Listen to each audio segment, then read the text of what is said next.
Hello, class. I had a question come up concerning the construction of a frequency distribution using 5 different classes. So I figure let's give it a shot in StatCrunch. Unfortunately, this problem, there was no easy way to just cut and paste this data into StatCrunch. Some of the problems, there's a data set that's associated with it, or when you're working in MyStatLab, there's like a table button you can press and it automatically populates StatCrunch with the data. I'm afraid for this particular problem, we actually have to manually transfer the data. So I've opened StatCrunch and I'm going to manually type this data in. So we have 135, 120, 115. So I type in 135, 120, 115. And unfortunately, this is kind of a pain. I have to keep going back and forth. 132, 136, and I'll fast forward for the rest of the points. But you get the idea. I have to go back and forth to enter my data.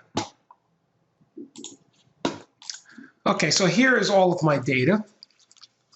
And I forgot what the question asks. I asked for a frequency distribution, and we want 5 classes. So there's several ways you can go about doing this. I think under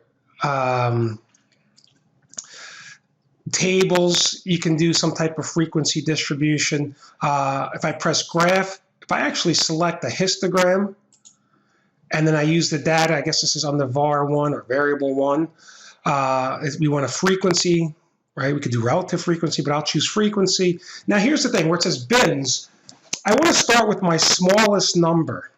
And my class width, well, if I take the range and divide by the number of classes, that should give me a width. So let's do this a quick way, right? Instead of looking at my data unsorted, I think I want to sort this from the greatest value to the lowest value. So if I select data and then sort, right, I'll use what's in the variable 1 column, and we'll sort by ascending. I press compute. And now you can see 98 is my smallest value, 145 is my greatest value. So when I'm doing my frequency histogram, I'm going to start at 98 because that is my smallest value.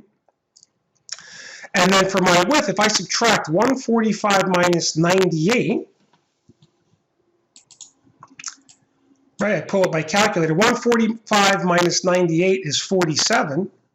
I probably should have been able to do that in my head, truthfully. And then you divide that by the number of classes. In this case, we have 5. You see we end up with 9.4, right? So you always want to round up regardless. So if we had 9.1, 9.01, we'd still round up to 10. So my width is going to be 10. So where it says bin, start at 98, and my width will be 10. I think that's all I need.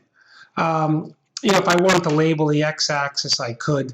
If I want to make this cleaner, I guess it looks like the grocery bills would be on the x-axis and the frequency on the y-axis, right? So maybe grocery total and frequency. Oops. And now if I press compute,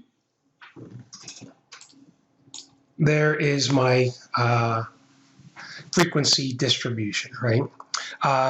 So this looks like it's bell-shaped to me. So if we go back to the question, I would check letter A for bell-shaped. I hope that helps. Thank you for watching.